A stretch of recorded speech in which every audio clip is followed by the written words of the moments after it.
So that it would be one of many examples of emergence.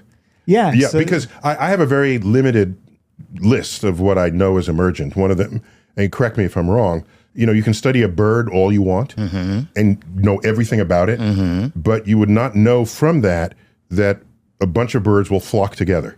And in syncopation, change direction all at once. Exactly. You don't get that from studying the physiology of the bird. Yeah. And that's an example. That's a fine example, is it? Yeah, emergence. I mean, even... Well, you know what? Before we go any further, what is emergence? Well, at an even deeper level, you could say consciousness is an emergent property. That's probably the most famous one that people discuss. Yeah, well. Because it's a property of some atoms and molecules in a particular configuration. We can discuss, some people don't think that, but that's the scientific view is that's what it is. But also there's this idea that it's not that there's a more fundamental description in a sense of a better description of this complex thing, as you said, like birds flocking. There are different levels of description that are appropriate in nature. So biology, you could try to say, well, if you knew all about particle physics and a theory of everything, then you could predict, a human being. But of course you can't. So in all science, there are different appropriate levels of description. Nuclear physics would be another one. You don't do nuclear physics, at least at the moment, by doing particle physics.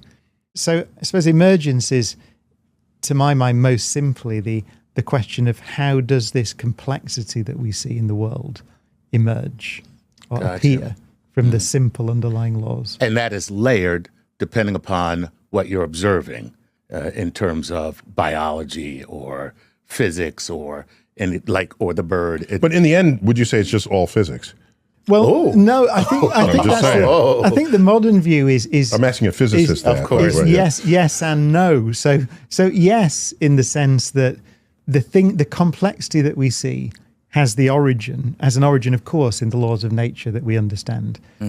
But scientifically speaking, the correct way of, the best way of being a biologist, trying to understand complex biological systems, is not to be a particle physicist. It's a completely different discipline.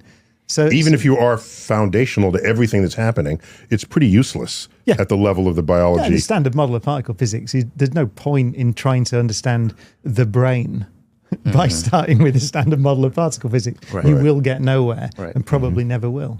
Gotcha. The idea of emergence, where complex patterns arise from simple parts working together, is science in